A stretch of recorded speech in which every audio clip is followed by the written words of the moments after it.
Innal hamdalillah nahmaduhu wa nasta'inuhu wa nastaghfiruh wa na'udzu billahi min syururi anfusina wa min sayyiati a'malina. May yahdihillahu fala mudhillalah wa may yudlil fala hadiyalah. Asyhadu an la ilaha illallah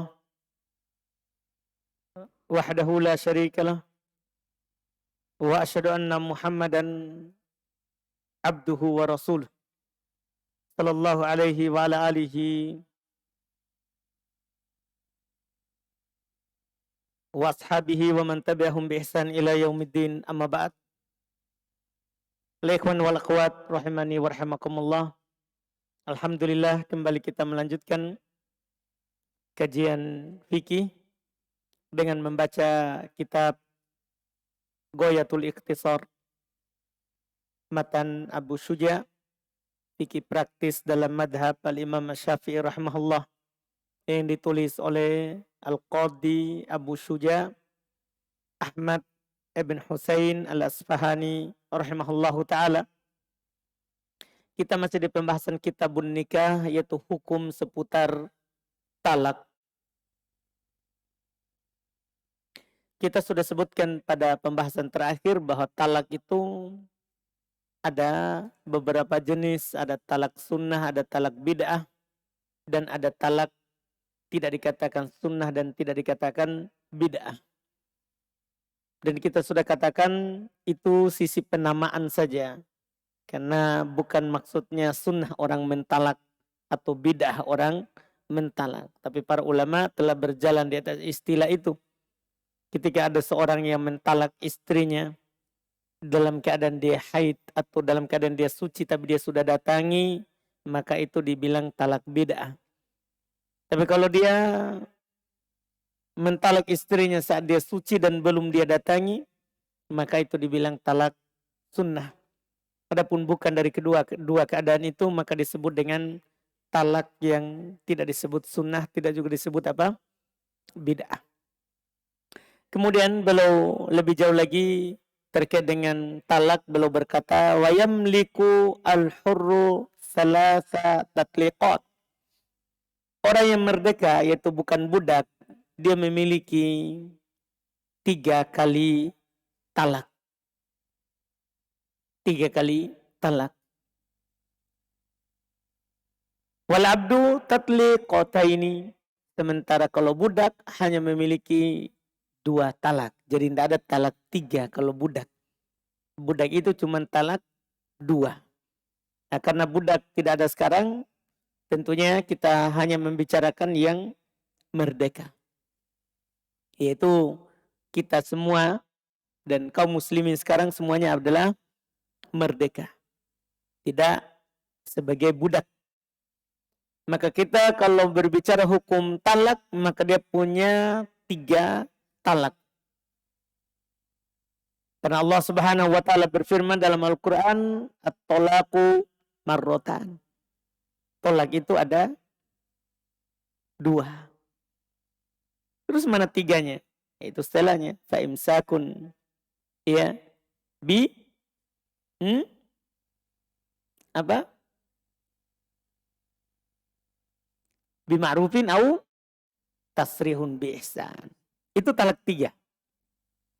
Setelah sudah 2 kali talak, maka tidak ada lagi keinginan untuk kembali, memang sudah tidak bisa ketemu, maka imsakun bima'ruf, tahan dengan baik, atau tasrihun bi ihsan, lepas dengan baik juga. Dari mana kita tahu itu adalah talak 3? Karena telah datang periwayatan dari Nabi Shallallahu Alaihi Wasallam yang diriwayatkan oleh Anas, bahwa seorang laki-laki datang kepada Nabi Sallallahu Alaihi Wasallam dan berkata, Inni asma'ullah yaqul, saya mendengar Allah Subhanahu wa taala berfirman, at-talaqu marratan. Tolak itu 2 kali. Fa aina tsalitsah? Mana kalau yang ketiga? Katanya ketiga. Mana yang ketiga? Faqala alaihi salatu wassalam, maka Nabi katakan, fa imsakun bima'ruf au tasrihun bi ihsan. Itu sudah 3 itu.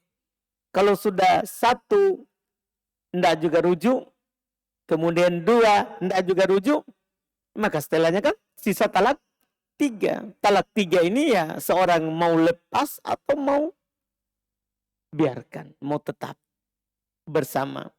Karena biasanya ya seorang kalau dia memang karena emosi, maka dengan masa 3 bulan iddah itu sudah cukup untuk menurunkan emosinya. Kalau memang emosi. Itu di talak 1. Kemudian talak 1 dia lanjut lagi. Menjadi talak 2. Kan masa iddahnya lagi berapa? 3 bulan. Kalau memang marah ya tunggu lagi ini 3 bulan. Jadinya kan 6 bulan. Kalau memang karena kemarahan biasanya akan turun. Maka kalau di situ tidak bisa lagi kembali, maka pilihannya adalah talak 3. Iya. Pegang dengan baik, maksudnya tahap pertahankan pernikahan atau tasrihun bi'ihsan. Melepaskan ikatan pernikahan dengan baik juga. Karena kalau tidak dengan baik, masalah. Karena terkadang di masyarakat yang bercerai anak, tapi orang tua juga bercerai, maksudnya antara, apalagi kalau nikahnya dengan keluarga, tadi nikah sama sepupu misalnya. Kadang yang cerai bukan hanya suami istri, orang tuanya juga, dengan saudaranya, dengan saudarinya, cerai juga. Makanya kalau memang tidak bisa disatukan, tahan dengan baik atau lepas dengan baik. Itu yang dikatakan di Quran.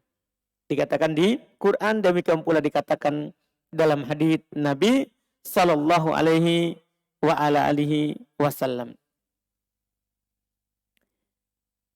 Kemudian kata beliau wa yasihul istitna'u fit talaq. Masya Allah. Dan boleh sah mengecualikan dalam talak. Iya. Misalnya dia bilang pengecualian itu dia pakaikan illa, kecuali.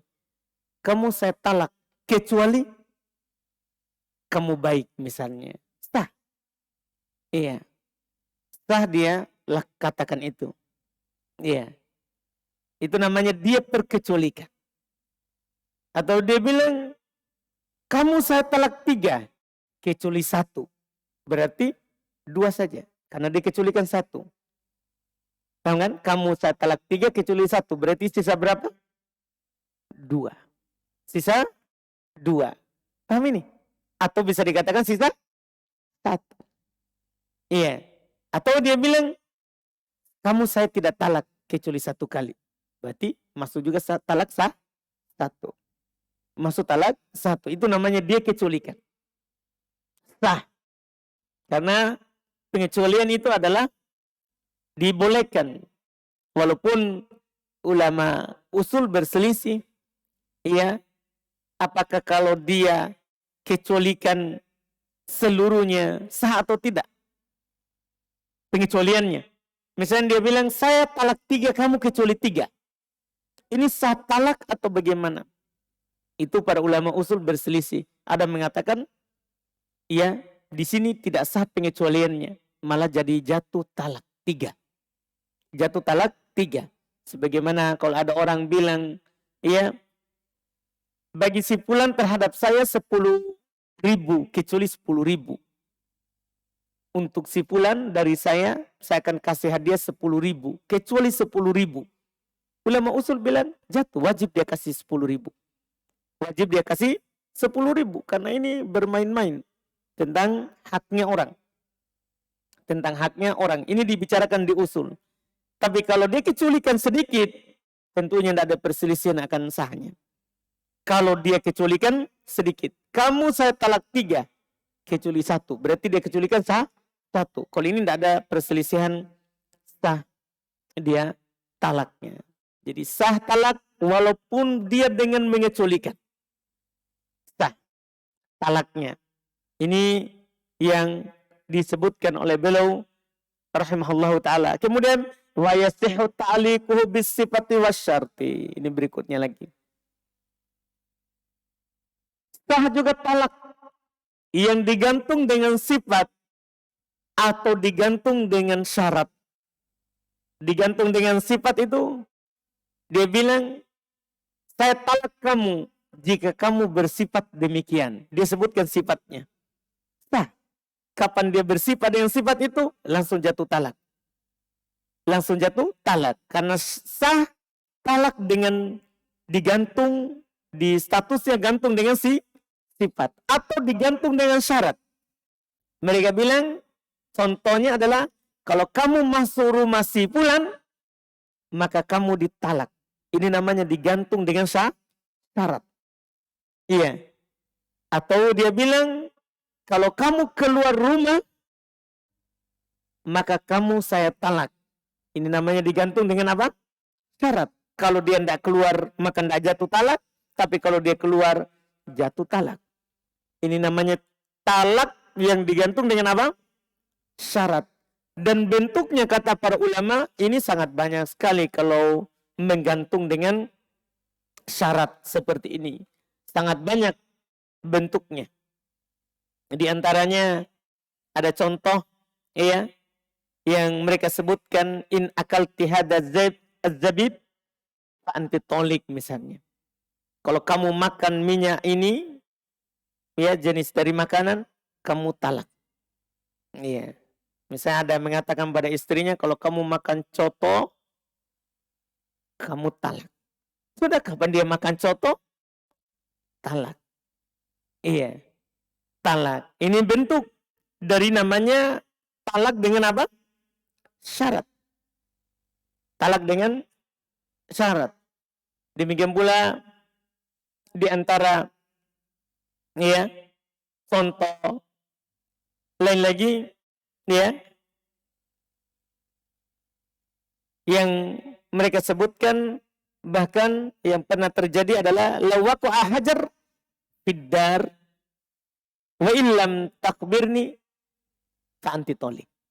Kalau ada jatuh batu ya di rumah, kemudian kamu tidak kabarkan saya, maka kamu talak. Maka kamu talak. Sangat banyak bentuknya. Sangat banyak bentuknya. Talak digantung dengan apa? Syarat. Iya. Ini yang dia sebutkan. Adapun dengan sifat juga sama banyak jam bentuknya. Di antara contoh yang mereka contohkan, dia bilang, ya, in kunti ahmak, in kunti hamko, fanti tolik.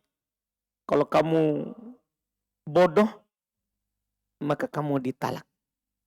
Wah, bahaya sekali ini. Berarti kalau dia tidak belajar, dia biarkan dirinya bodoh, talak. Karena dia gantung dengan apa? Sifat. Dia gantung dengan sifat.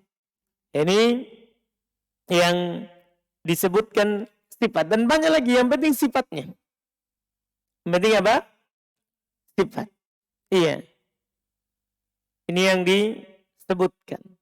Demikian pula sifat dengan sifat mencuri, berzina misalnya, selingkuh, itu juga sifat namanya. Seperti kata seorang berkata kepada istrinya, ya,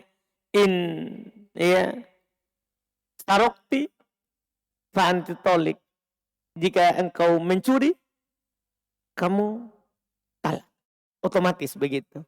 Dia gantung dengan syaratnya. Digantung dengan sifatnya mencuri. Demikian pula dia bilang inzanati, jika kamu berzina, ya, maka kamu talak. Ini kalau laki-lakinya bilang. Demikian pula kalau perempuannya. Kalau perempuannya bilang kepada suaminya, inzanaitu fa ana tolik misalnya. Kalau saya berzina, maka saya talak. Saya tertalak. So istrinya yang bilang, maka kalau dia berzina, jatuh talaknya. Ini namanya talak yang digantung dengan sifat atau dengan apa? Syarat. Dan ini sah. Kapan terjadi yang dipersyaratkan atau sifatnya itu ada, maka langsung jatuh talaknya. Langsung jatuh talaknya. Kemudian kata beliau berikutnya masih tentang talak. Wala yaqu'ut talaqu qabla nikah. Tentunya tidak jatuh talak sebelum nikah. Iya. Tidak jatuh. Dia bilang, kalau nanti saya nikahi kamu, saya talak. Belum menikah. Dia talak. Ini tidak jatuh. Kalau sebelum nikah tidak jatuh apa? Talak. Kalau begitu juga orang nggak mau menikah, pikir-pikir juga. Iya, ini ngapain nikah capek-capek dengan orang yang mau talak. Iya, jadi tidak jatuh talak sebelum menikah. Ya, dia ada orang bilang karena jengkel sama perempuan, dia bilang semua perempuan di alam ini saya talak. Ini dia belum nikahi, tidak jatuh talaknya. Tidak jatuh talaknya. Dipahamkan? Ini hukum. Tidak jatuh talak sebelum nikah. Karena ya hal ini tentunya merupakan kesia-siaan. Bahkan kata Nabi SAW, la tolaqa illa fima yamlik. Tidak ada talak kecuali pada apa yang dia miliki. Tidak ada talak kecuali apa yang dia sudah miliki. Jadi talak itu jika dia sudah miliki. Kemudian kata beliau berikutnya lagi karena berbicara tentang yang tidak jatuh talaknya, beliau lanjutkan wa arba'atun la yaqa'u talaquhum. Ada 4 golongan yang tidak jatuh talaknya mereka. Kalau 4 golongan ini mentalak maka talaknya tidak jatuh. Siapa itu? As-sobi, anak kecil. Anak kecil. Dia talak. Dia sudah dinikahkan tapi masih kecil. Terus dia talak. Tidak jatuh talaknya. Karena dia belum paham. Ia belum bisa bedakan apa itu talak, apa itu bukan talak. Tidak jatuh talaknya. Berikutnya wal majnun, orang gila. Ada seorang misalnya punya istri, punya suami, gila. Dia talak istrinya saat datang gilanya. Paham Sidik?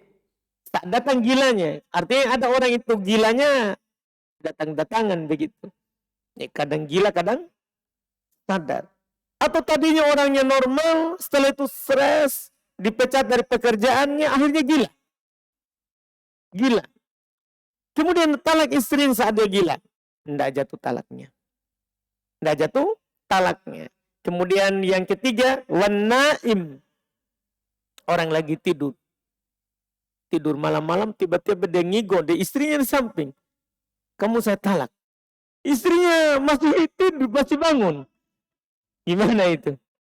Iya. Tidak jatuh talak. Apalagi dalam mimpi.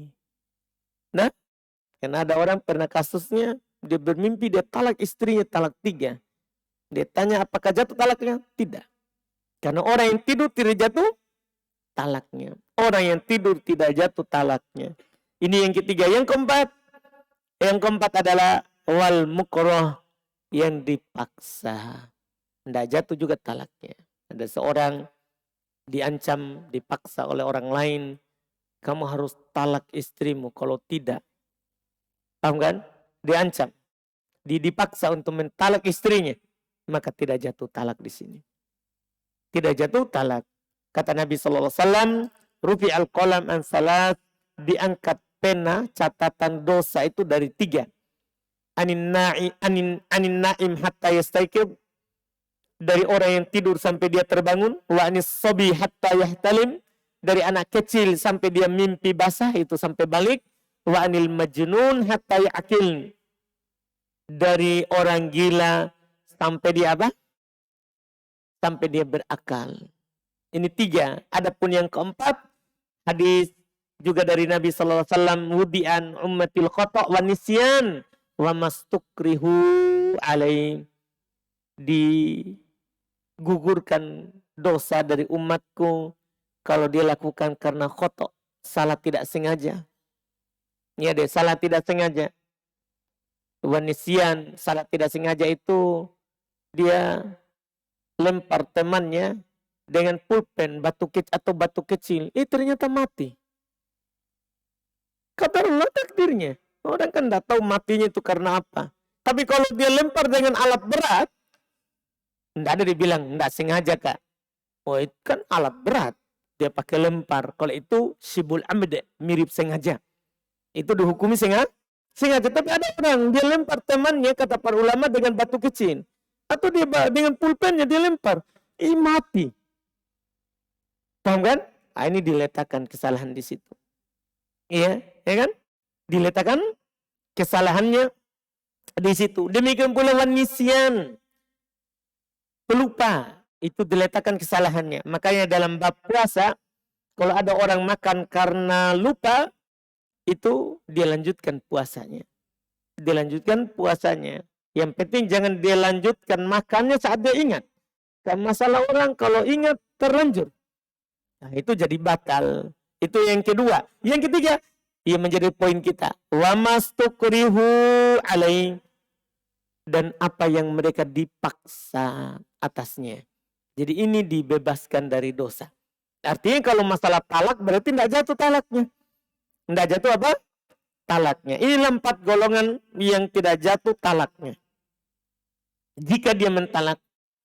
Jika dia mentalak. Berarti kalau kita hubungkan dengan yang sebelumnya tadi berarti ada 5 yang tidak jatuh talaknya. Orang mentalak sebelum dia nikahi.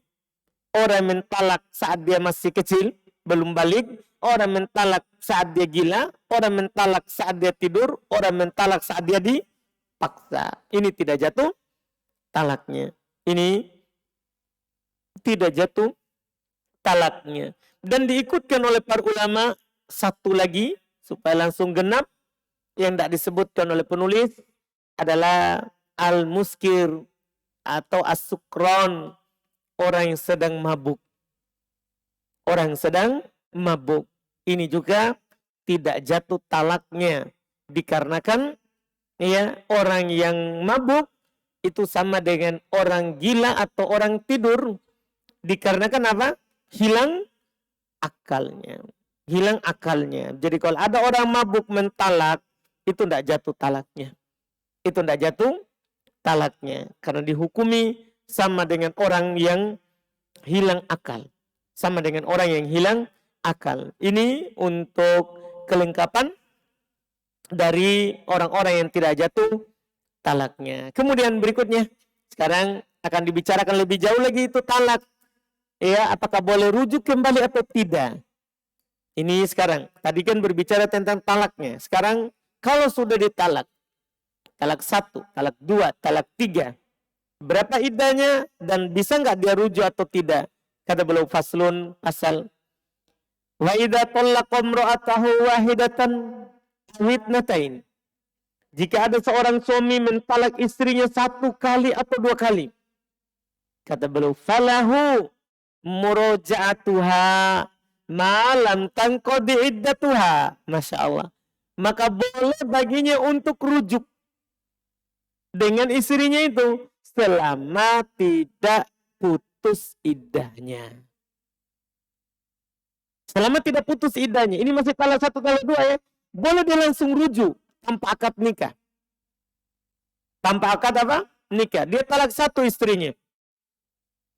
Belum 3 kali haid, dia langsung rujuk. Dia minta maaf kepada istrinya juga terima, akhirnya mereka berhubungan badan, sah rujuknya. Demikian pula talak 2. Talak 2, tapi ini selama belum keluar masa iddahnya. Bagaimana kalau keluar masa iddahnya tapi masih talak 1? Masih talak 2? Kan kadang ada orang begitu, dia talak istrinya, dia cuma talak 1. Talak 1. Setelah itu habis masa iddahnya, sudah habis 3 bulan, tidak ada kabar, tidak ada juga dia bilang urus di pengadilan, pokoknya hanya gantung talak 1 saja. Kadang orang begitu, ya, digantung talak 1. Selesai masa iddah, gimana ini kalau dia mau rujuk? Kata beliau, fa in qadat iddatuha, jika sudah selesai masa iddahnya, yaitu 3 kali haid bagi perempuan yang masih haid, atau 3 bulan bagi perempuan yang sudah tidak haid lagi. Kalau sudah habis masa iddahnya, kana lahu nikahuha. Masya Allah. Dan adalah baginya untuk menikahinya. Artinya boleh dia kembali dengan akad yang baru. Jadi kalau sudah selesai masa iddah, ya, misalnya sudah talak 2, sudah 3 kali haid. 3 kali haid. Setelah itu dia sadari, dia salah, dia ingin kembali pada istrinya. Maka boleh dia kembali kepada istrinya, tapi dia akad ulang. Akad ulang, mahar yang baru, 2 saksi. Tidak perlu istrinya menikah dulu dengan orang lain. Itu bedanya nanti dengan talak 3. Itu bedanya talak 3. Kalau ini masih talak 1 dan 2. Jadi ketika talak 1 dan talak 2, kemudian keluar masa iddah, dia tidak lanjut dengan talak 3. Dia sadar ya dalam hal tersebut, maka boleh dia menikahi istrinya. Boleh dia menikahi apa? Istrinya. Boleh rujuk. Boleh rujuk. Terus wa takunu ma'ahu ala ma baqiya min adadit tolak. Maka setelah itu tetap lagi berlaku bersamanya sisa dari jumlah talak. Artinya kembali lagi. Kalau sudah rujuk tadi talak 1, dia rujuk 0 lagi. Masih ada lagi waktu talak 1 dan talak 2, talak 3. Kan begitu. Oh, rujuk dulu biar nanti talak 1 lagi. Nggak boleh juga main-main begitu. Iya, nah ini maksudnya kalau dia lagi sudah nggak bisa, ini akhirnya dia mau talak, kemudian dia sadar tentang hal tersebut, maka boleh dia kembali. Dan kembalinya tergantung. Keluar masa iddah, harus akad ulang mahar yang baru, ya, dengan saksi dan wali. Itu yang harus dilakukan. Karena kenapa? Ketika talak 1, talak 2, Allah Subhanahu wa taala berfirman, wa bu'ulatuhunna ahaqqu biraddihinna. Suami mereka itu lebih berhak kembali kepadanya daripada orang lain. Daripada orang lain. Ini sekali lagi kalau masih talak 1 dan talak 2, dan ini disepakati oleh para ulama, tidak silang pendapat. Jadi kalau ada kasus, ada orang dia talak 1 istrinya, kemudian sampai keluar masa iddah, dia tidak lanjut talaknya. Tapi sudah keluar masa iddah. Kalau ditanya, boleh nggak saya kembali lagi? Boleh dengan akad yang baru. Boleh dengan akad yang baru. Kan kadang kita lihat, bahkan ya saya 2 orang saya pernah lewati yang begitu. Ya ada orang pisah dulu sama istrinya, ya talak 1. Dia tidak pernah lanjut urus di pengadilan, tidak pernah. Karena dia sebenarnya tidak mau talak istrinya. Tidak mau talak istrinya, tapi karena ada sesuatu dan lain hal, akhirnya dia talak. Tapi dia talak 1 saja. Dia tidak lanjut talak 3. Bertahun-tahun begitu, ya, sudah besar anaknya, sudah mulai tua juga orangnya, akhirnya mau rujuk. Tidak pernah dia talak 3, cuma talak 1. Satunya juga tidak menikah, satunya juga tidak. Bisa saja karena keadaan. Kalau keluar masa iddah begitu, boleh bersatu kembali dengan apa? Akad yang baru, mahar baru, ya, 2 saksi, wali lagi. Ini dia, talak 1, talak 2. Setelahnya, bagaimana kalau talak 3? Nah, ini yang talak berikutnya. Kata beliau rahimahullahu ta'ala, fa in talaqaha salasan. Jika dia mentalaknya dengan talak 3, ya, sudah ada talak 1, lanjut dia talak 2, lanjut dia talak 3. Maka apa yang terjadi? Apa hukum terkait dengan ini? Fala tahillu lahu. Ndah halal lagi baginya. Illa ba'da wujudi khamsati asya. Itu istrinya tidak halal lagi baginya. Kecuali setelah ada, ya, 5 perkara. Jadi tidak halal lagi. Karena Allah Subhanahu wa taala setelah mengatakan, ya, bahwa at-talaq marratain, talak itu adalah 2 kali, ya. Setelahnya dikatakan, ya, fa in talaqaha, yaitu yang ketiga. Kalau dia talak lagi dengan talak 3, fala tahillu lahu min ba'du. Tidak halal lagi baginya setelahnya. Tidak halal lagi untuk rujuk dengan cara seperti tadi. Dengan cara seperti tadi yang kita sebutkan. Tidak halal lagi. Ya. Kecuali setelah adanya 5 syarat. 5 perkara. Kalau sudah ada 5 perkara ini, halal dinikahi lagi. Apa itu? Pertama, kata beliau, inqidha'i iddatiha minhu. Putus iddahnya, sudah selesai. Ya, terus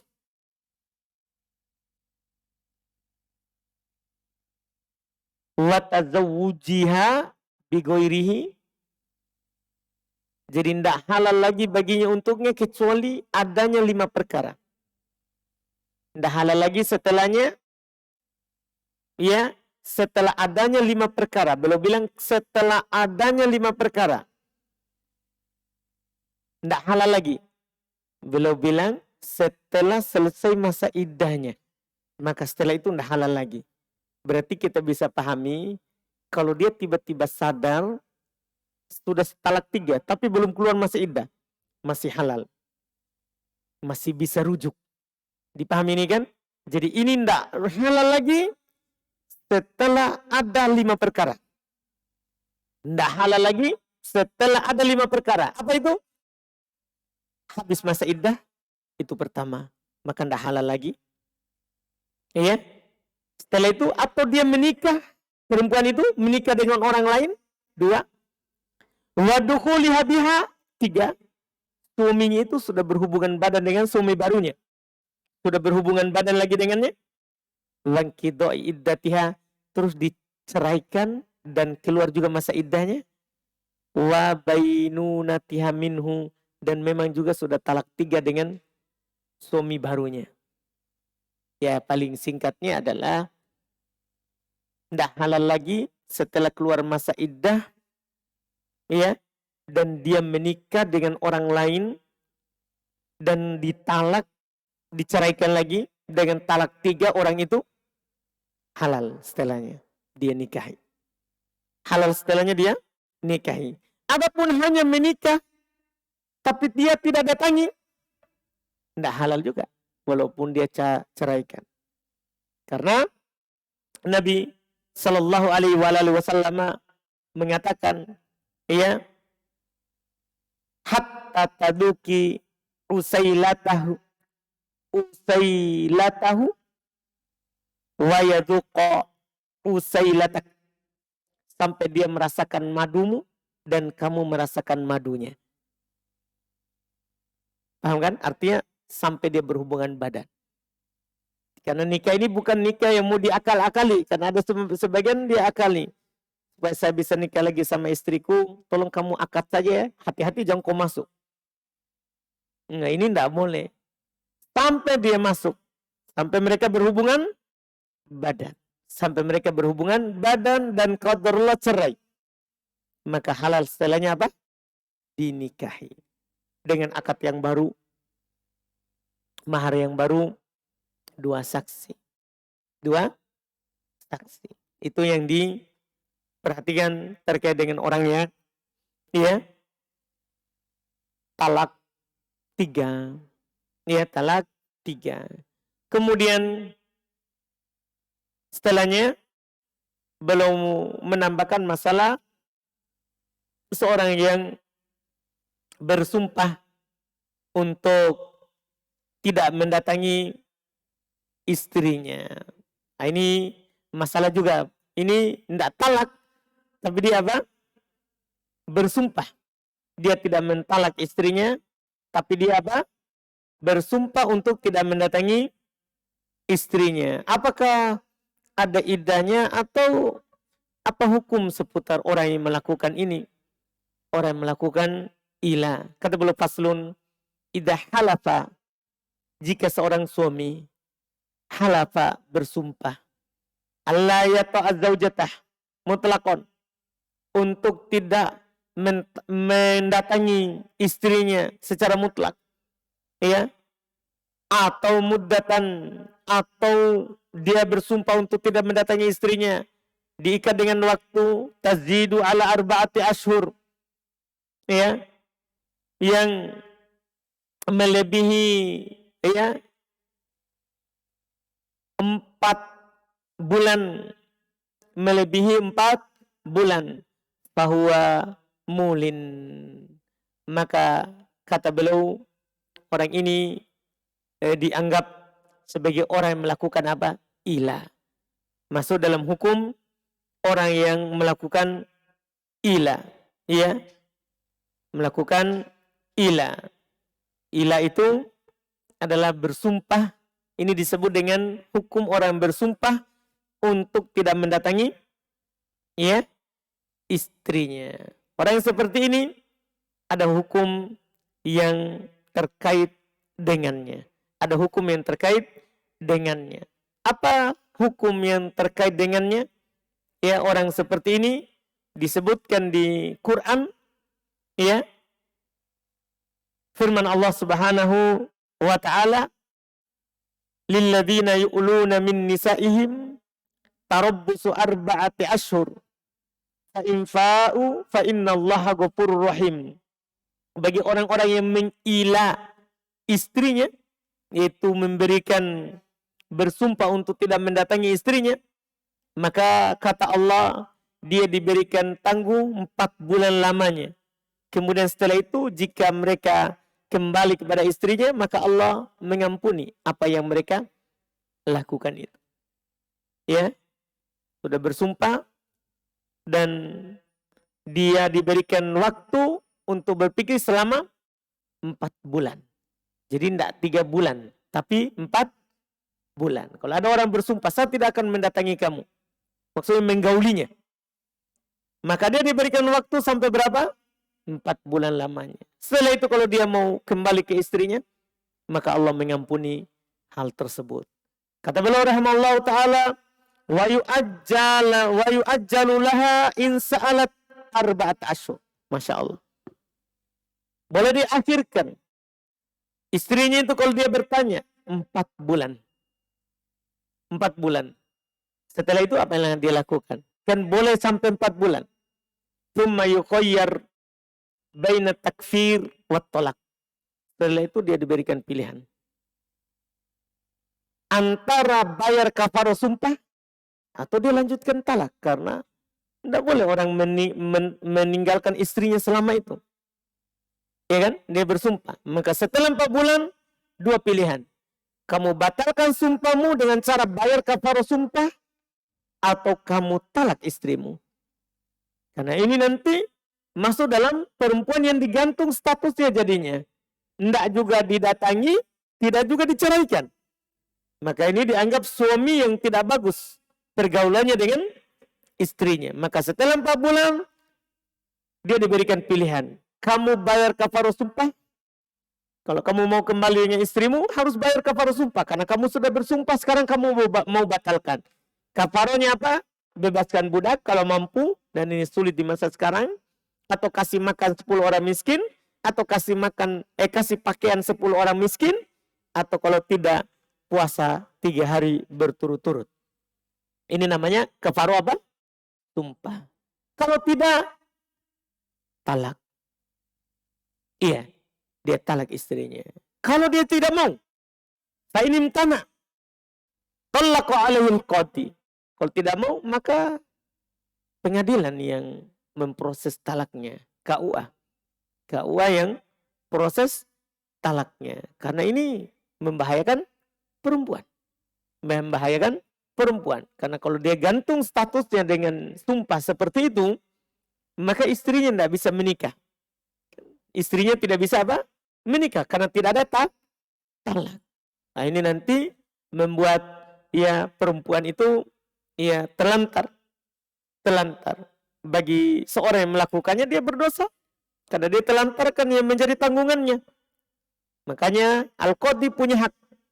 Hakim, pengadilan punya hak untuk ya membuatnya dia mentalak istrinya. Dia mentalak istrinya. Ini terkait dengan ila. Kalau ada orang yang melakukan seperti itu.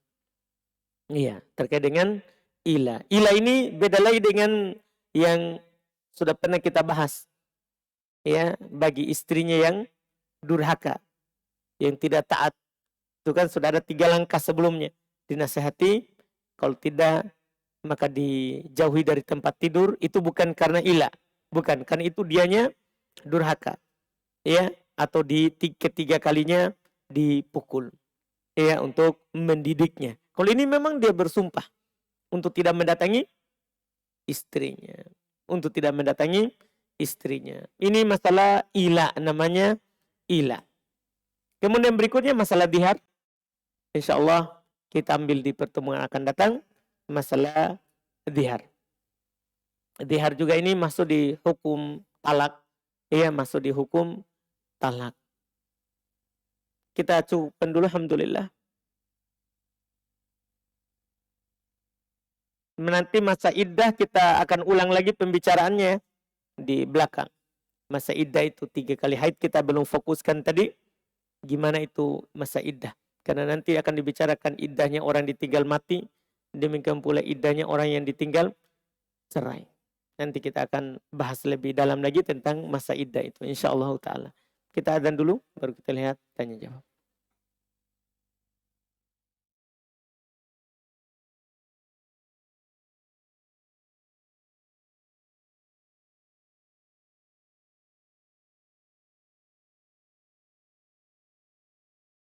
Kita lihat sini ada pertanyaan.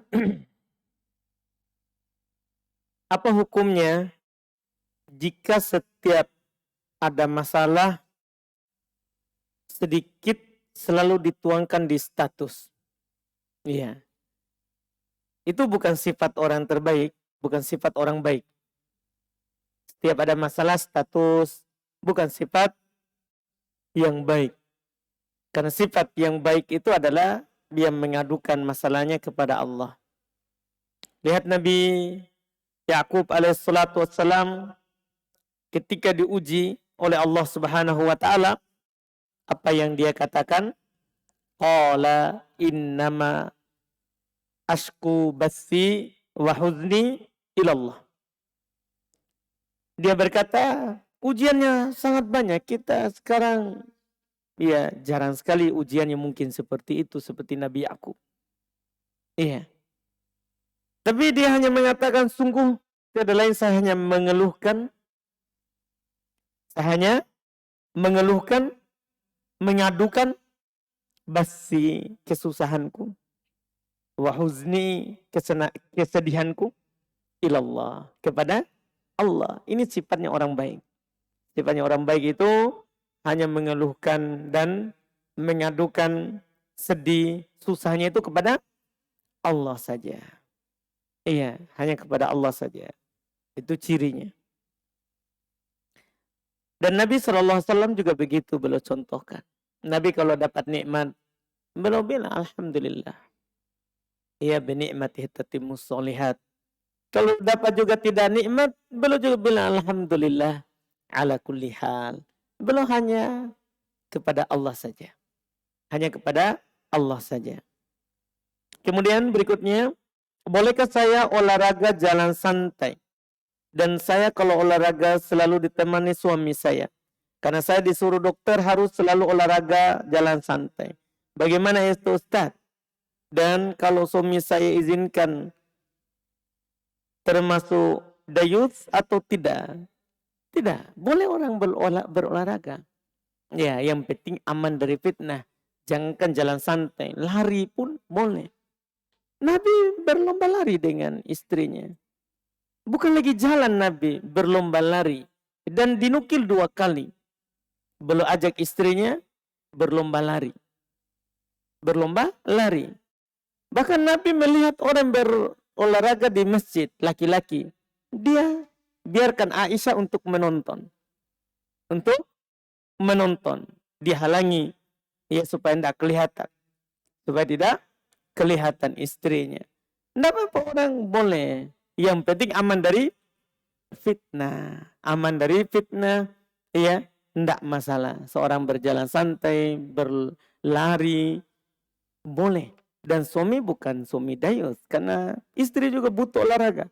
Nanti istrinya gemuk, kita juga yang bilang, aduh. Iya, langsing-langsingnya orang di luar. Masalah. Kita sendiri tidak pernah biarkan istri kita apa? Iya. Olahraga. Dikasih makan soto terus saja. Sama makan makanan lain. Yang di COD kan. Masya Allah. Iya. Itu masalah. Iya. Istri kita juga butuh sehat. Boleh dia berolahraga. Yang penting itu tadi. Aman dari fitnah. Aman dari fitnah.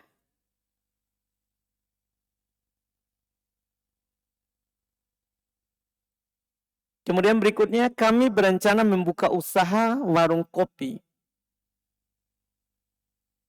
yang melarang merokok dan tidak memutar musik. Dan kami hanya akan memutar murotal atau rekaman kajian atau ceramah. Tapi sekarang ini masih banyak orang Islam yang masih kecanduan rokok atau vapor, rokok elektronik. Pertanyaannya, bolehkah kami menyediakan ruang khusus bagi konsumen atau orang yang merokok? Iya. Enggak, buka saja warung kopinya. Enggak usah disiapkan tempat khusus untuk merokok. Itu namanya kita mendukung. Buka saja warung kopinya. Buka. Itu mubah orang jual beli. Yang penting jangan menjual rokok. Ya, dan enggak usah putar murotal. Enggak usah putar murotal. Kalau putar ceramah masih mending. Kalau putar murotal tidak. Karena orang di warkop ya sibuk cerita warkop. Dia ceritakan istri belum dia dapat. Dia ceritakan dagangan yang belum dia punya.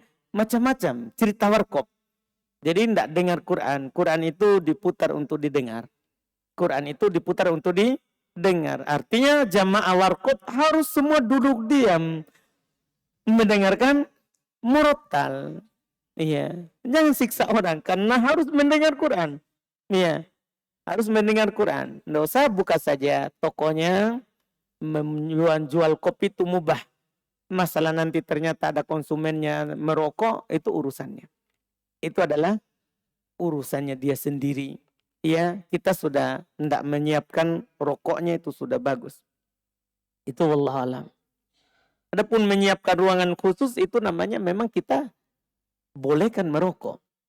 Itu bolehkan merokok.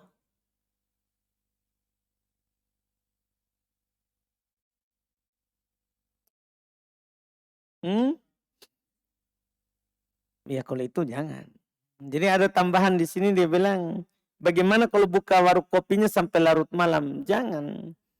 Jangan, karena itu akan membuat orang itu masuk dalam hal yang tidak dibolehkan. Karena Nabi membenci cerita setelah Isya. Tidur setelah maghrib dan cerita setelah Isya. Ya kalau kita punya warkop jangan. Itu namanya sengaja membuat orang. Beda kalau tadi yang siang. Kan bisa saja orang yang datang bukan perokok. Bukan perokok. Atau perokok tapi karena ada temannya di situ yang tidak merokok. Akhirnya malu dia merokok. Malu dia merokok. Bisa saja begitu. Dia adapun membuka sampai malam jangan. Karena memang dalam hadits Bukhari Muslim. Nabi membenci untuk cerita setelah Isya. Kecuali cerita yang ada manfaatnya. Ya, ada manfaatnya. Bagaimana hukumnya? Orang yang sering ta'lim, tapi teman duduknya setiap hari duduk-duduk bersama ahlul bid'ah. Yang suka mencela pemerintah dan tidak taat kepada pemerintah. Iya. Kenapa dia duduk? Kalau untuk menasehatinya. Kalau dia mulai cela pemerintah, langsung dia bilang, tidak boleh. Bukan ya akhlak muslim mencela pemerintah di warkop, mencela pemerintah di mimbar. Bukan akhlak muslim begitu. Kalau ada yang tidak disuka, pergi ambil tangannya, ya, dan nasihati. Pak, itu kita salah. Tapi gimana caranya Ustaz? Kita tidak mampu. Ya kalau tidak mampu sudah, kita tidak berdosa. Kita tidak berdosa. Karena ada juga orang bilang, kalau begitu tidak bisa, kita tidak mungkin bertemu presiden. Tidak mungkin bertemu gubernur, bupati. Ya kalau tidak mungkin, ya sudah kita tidak dibebani dengan apa yang kita tidak mampu. Ada orang yang mampu untuk melakukannya, baru dia lakukan. Adapun duduk dengan mereka, jangan. Orang seperti ini, kalau duduk dengan mereka, jangan. Ya, nanti kita akan terbawa dengannya. Allah Subhanahu wa taala berfirman, wala tarkanu ilal ladzina dzalamu fatamassakumun nar. Jangan kalian condong kepada orang-orang yang zalim sehingga kalian akan disentuh oleh api neraka. Condong saja jangan, apalagi duduk bersamanya. Kata Nabi sallallahu alaihi wasallam, "Mathalu al-jalisi su kamathali ya nafihi al-qir." Perumpamaan teman duduk yang buruk itu seperti pandai besi. Kalau kita tidak dapat kalau kita tidak terbakar pakaiannya, itu masuk syubhatnya, maka kita akan merasakan panas. ya kan? Panas. Kalau enggak, paling sedikitnya kita akan bau pakaiannya dengan baunya tadi pandai besi, banyaknya asapnya. Maka itu adalah tidak dibolehkan. Tidak dibolehkan. Dihindari yang seperti itu lebih aman. Apa hukumnya pembeli membatalkan transaksi? Barang sudah ready akhir bulan, kemudian awal bulan sudah dibayar oleh pembeli. Tapi 2 bulan kemudian pembeli membatalkan transaksi dikarenakan penjual sudah lama tidak menyerahkan barangnya kepada pembeli. Dan uang pembeli sudah dipakai penjual. Dan akan mengembalikan uang pembatalan akhir bulan. Pembatalan jual beli itu boleh jika si penjual tidak memenuhi syarat dan ketentuan yang telah ditetapkan. Misalnya, saya mau beli barang, pesan barang ini, harganya saya dia bayar, serahkan kepada saya nanti awal bulan atau akhir bulan. Kemudian dia tidak serahkan. Bukan karena unsur musibah alam, tapi memang dia sengaja dalam hal tersebut. Boleh dibatalkan. Boleh dibatalkan. Boleh dibatalkan. Jual belinya. Kalau dibatalkan berarti kembali uang. Itu kalau sudah akad bukan akadnya urbun. Akad urbun itu baru tanda jadi saja. Baru tanda jadi saja. Saya mau beli barang ini saya kasih dulu tanda jadi. Insya Allah saya akan kembali 5 hari lagi untuk membayar sisanya misalnya. Kalau dia tidak kembali 5 hari, batal. Dan untuknya yang punya tadi, itu tanda jadinya. Tanda jadinya, hangus. Tanda jadinya. Kalau ini sudah melakukan akad, boleh dia batalkan.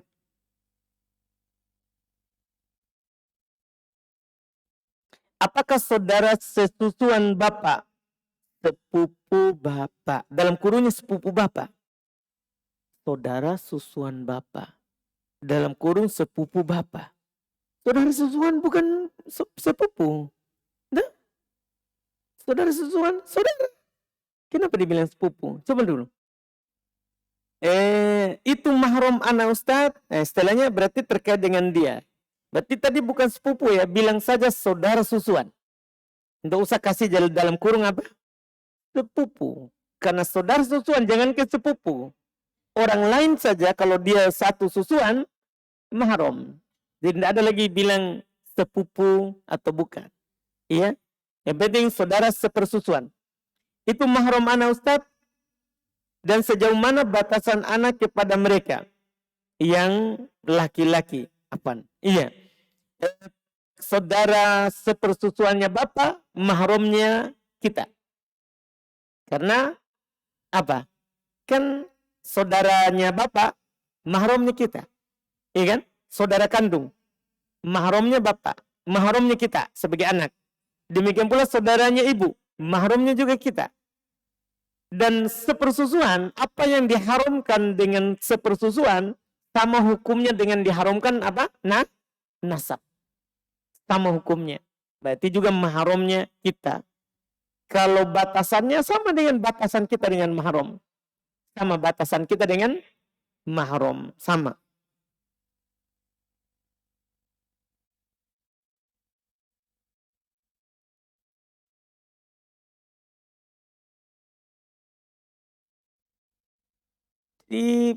Kedua bukan pertanyaan ya. Motivasi untuk suami.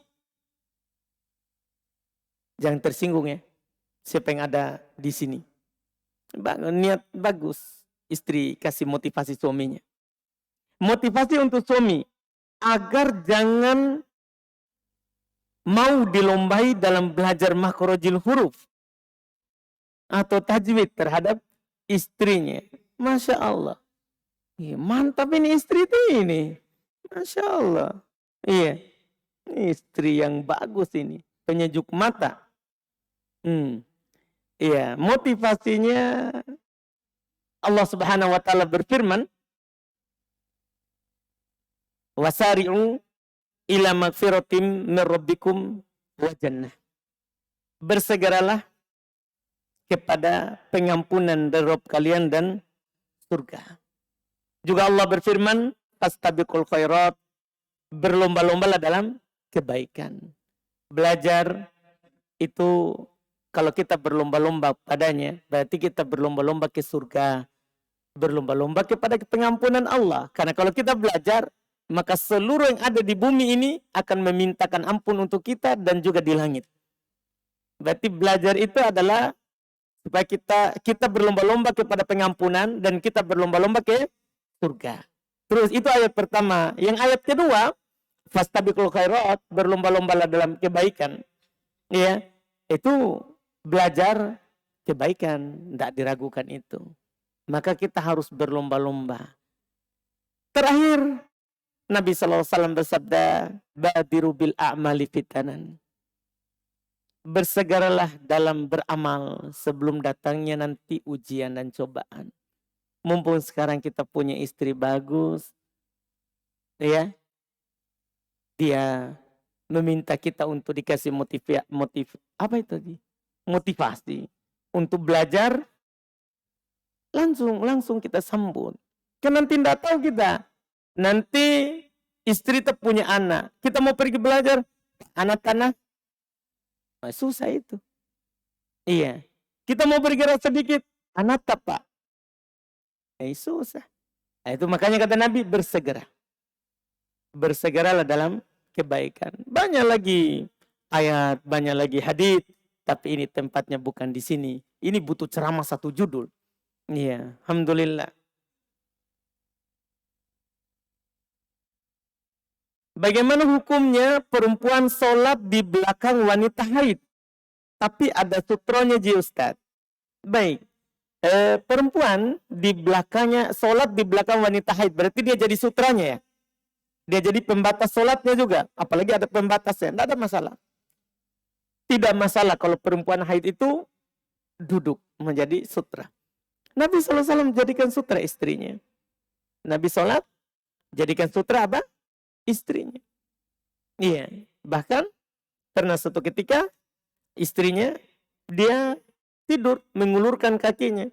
Kalau Nabi sujud karena rumah Nabi sempit, Nabi cubit kakinya supaya ditekuk. Ya, dan ditekuk baru beliau sujud. Setelah itu diulur lagi. Tidak masalah. Tidak masalah hal tersebut. Karena perempuan yang najis, kalau dia haid, itu darahnya, bukan badannya. Bukan badannya.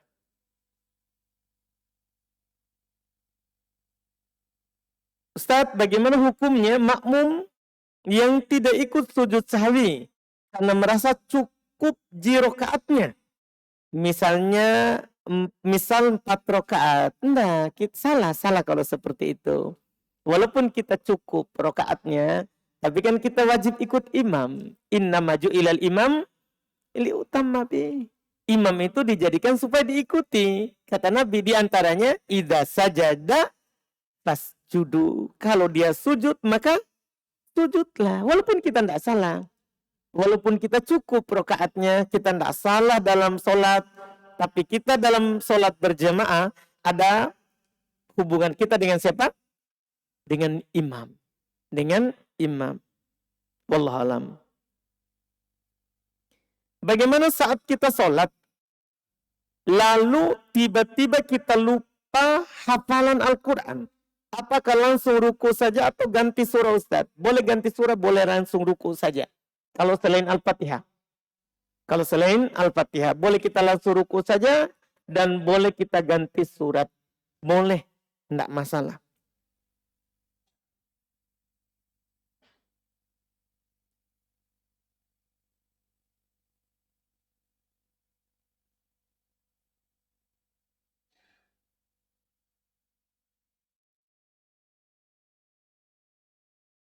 Bagaimana hukum makan di rumah makan yang beredar gosip? Oh, kalau gosip enggak usah dipercaya.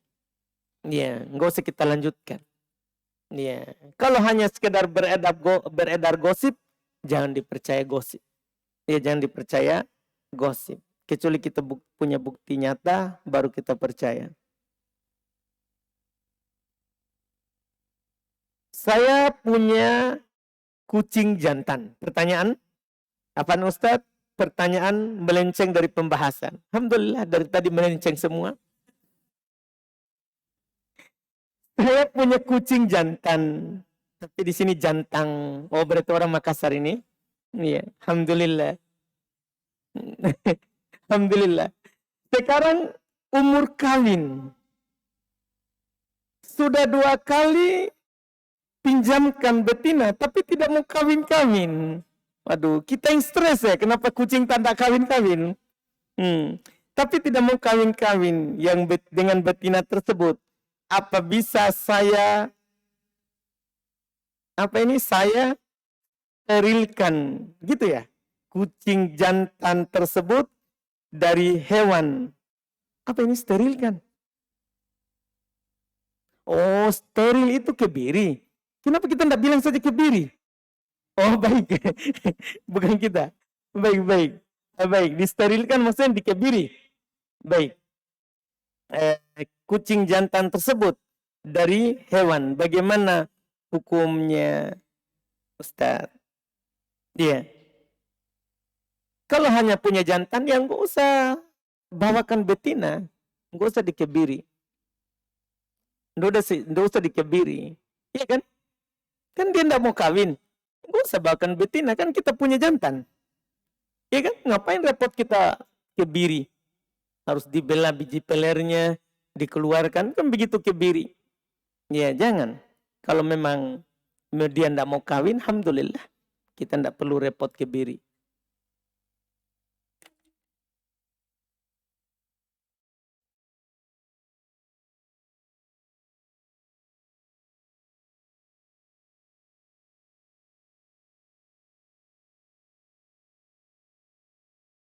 Apa hukum membantu untuk kelangsungan dan kemajuan usaha saudara yang dimana usaha saudara tersebut dibangun dari modal uang riba, di mana anak membantu dengan niat membantu orang tua karena orang tua anak sendiri menjaga usaha tersebut karena saudara anak tinggal di luar daerah di luar daerah tempat usaha tersebut. Halal bagi kita bantu kalau dia kasih usaha itu ke orang tua. Iya, untuk membantu orang tua. Untuk membantu orang tua tidak masalah. Dosanya yang salah dalam mencari modal. Apa Ustaz, bolehkah kita berpuasa di hari selain Senin dan Kamis untuk mengekang hawa nafsu? Boleh, puasa Daud namanya. Puasa Daud itu tidak harus kena Senin Kamis. Puasa Daud itu tidak harus Senin Kamis. Puasa sehari, berbuka sehari. Iya. Kenapa hari ini lama sekali? Alhamdulillah. Saya terlalu cepat berhenti tadi.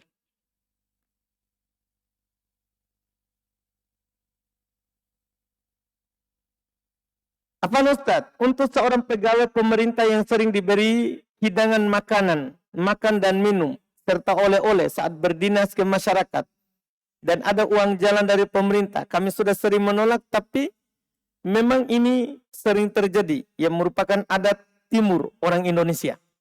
Kami sudah membicarakan ini di kantor. Tapi kata orang di kantor, ini lumrah terjadi. Dan ada peraturan kantor internal yang membolehkan. Iya. Kalau masalah itu tanyakan kepada atasannya. Karena kita sebagai pekerja, semua yang kita dapat dalam pekerjaan itu haknya yang mempekerjakan kita. Itu punyanya yang memperkerjakan kita. Kembali ke situ semuanya. Kalau dia halalkan, dia halal. Kalau tidak, maka tidak halal. Apabila seorang suami mentalak istrinya. Barusan ini pakai talak. Alhamdulillah. Apabila seorang suami mentalak istrinya. Tapi ada orang yang memaksa untuk mentalak istrinya. Yang kedua, yaitu istri. Untuk mentalak istri yang kedua, yaitu istri pertamanya. Naudzubillah. Terus, yaitu istri pertamanya yang memaksa. Kalau dia tidak mentalaknya, maka istri pertamanya akan bunuh diri. Ngeri. Ini. Apakah sah talaknya, Ustadz? Aduh, saya tidak mau masuk di urusan ini. Ya, masalahnya kalau saya jawab nanti takut akan menyebabkan bunuh diri lagi yang satu. Iya, saya tidak mau masuk. Kalau yang seperti itu seorang jangan ta'adud. Kalau dia tahu seperti itu, dia sudah tahu istrinya, iya seperti itu, jangan dia duakan istrinya. Kalau memang istrinya tidak mau diduakan sementara dia tidak taat, iya kan ada jalan, carikan saja. Iya, setelah dinasehati, pisah ranjang, dipukul, tidak mempan, kita ceraikan. Daripada ya kita lakukan tapi istri tak bunuh diri, akhirnya kan dosanya juga ke kita. Nanti kita jadi sebab dia bunuh diri. Ini mengerikan. Ya, orang yang seperti itu kalau kita tahu memang istri tak begitu, jangan poligami. Tidak disarankan. Tidak disarankan.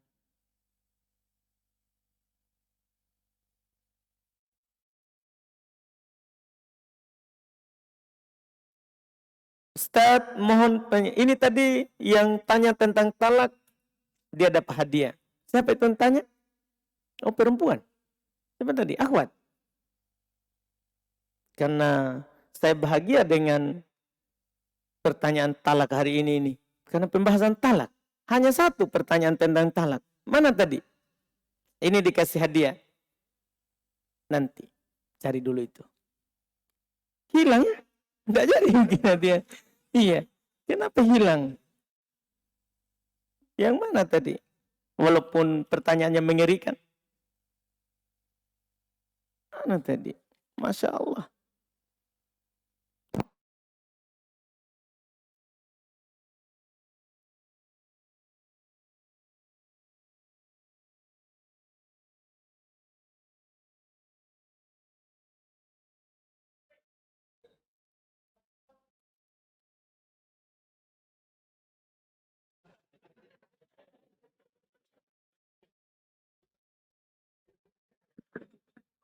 Ini jadi alasan.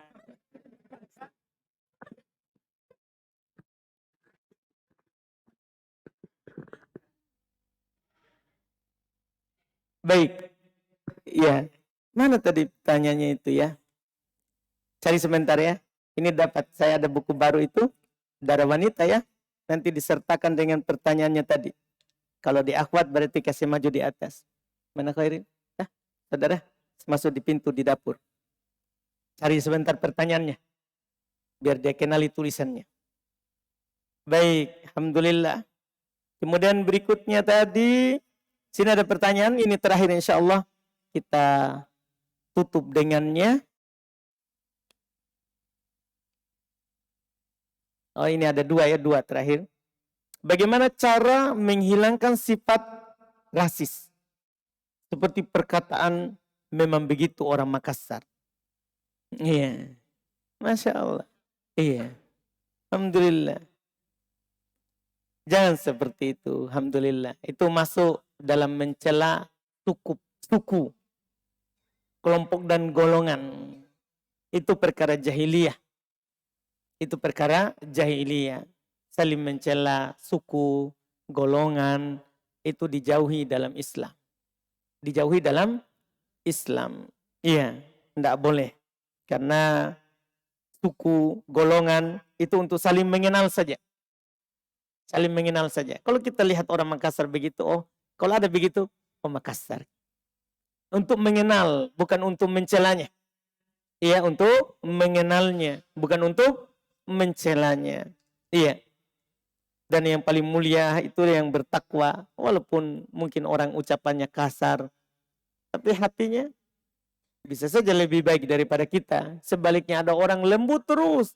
Tapi hatinya di dalam dia simpan sejuta masalah untuk temannya. Untuk temannya. Makanya tidak boleh. Lebih baik itu yang langsung keluar daripada yang simpan-simpan. Iya. Nanti itu bermasalah di masa yang akan datang. Kemudian berikut di sini pertanyaan terakhir. Mohon penjelasannya Ustadz tentang mandi wajib. Mandi wajib ada 3 cara. 2 cara sempurna. Cara ketiga cara cukup. Cara sempurna itu ada di hadis Aisyah. Kemudian juga cara kedua yang cara sempurna ada di hadis Maimunah. Dua-duanya riwayat Imam Al-Bukhari dan Imam Muslim. Yaitu di hadis Aisyah, wudu sempurna seperti wudu sholat. Kemudian mencelupkan tangan ke air atau mengambil air dengan tangan dan menyelai rambut. Sampai kalau kita rasakan sudah basah pangkal rambut, maka kita siram kepala. Baru siram badan. Baru siram badan. Itu hadits Aisyah. Kemudian hadis Maimunah juga cara sempurna. Kita berwudu seperti biasa, cuci telapak tangan, berkumur-kumur, masukkan air ke hidung, mencuci wajah, cuci tangan sampai ke siku. Kemudian saat mengusap kepala tidak diusap, langsung siram kepala. Langsung siram kepala. Jadi sudah sampai tangan itu tidak menyelai rambut. Langsung siram kepala, siram badan, selesai mandi, cuci kaki. Cuci kaki. Itu cara sempurna. Iya, adapun cara cukup ada dari hadits Ummu Salamah. Dari hadits Ummu Salamah juga sah dari Nabi sallallahu alaihi wasallam.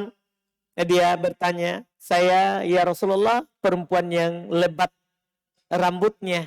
Apakah saya buka kepangan rambutnya kalau saya mandi junub?" Kata Nabi, "Tidak, cukup bagi kamu siram kepalamu, badan, maka kamu telah suci."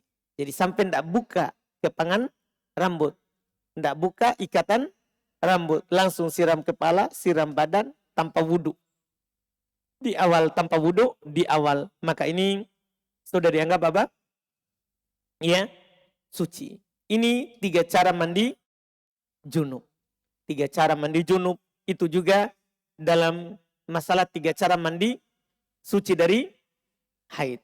Sama cara mandinya. Wallahualam. Alhamdulillah kita cukupkan. Ya, mudah-mudahan bermanfaat. Semua yang benarnya itu dari Allah Subhanahu wa taala semata. Yang kurangnya itu dari kekurangan kami. Subhanakallahumma wa bihamdik, asyhadu an la ilaha illa anta astaghfiruka wa atubu ilaik. Assalamualaikum warahmatullahi wabarakatuh.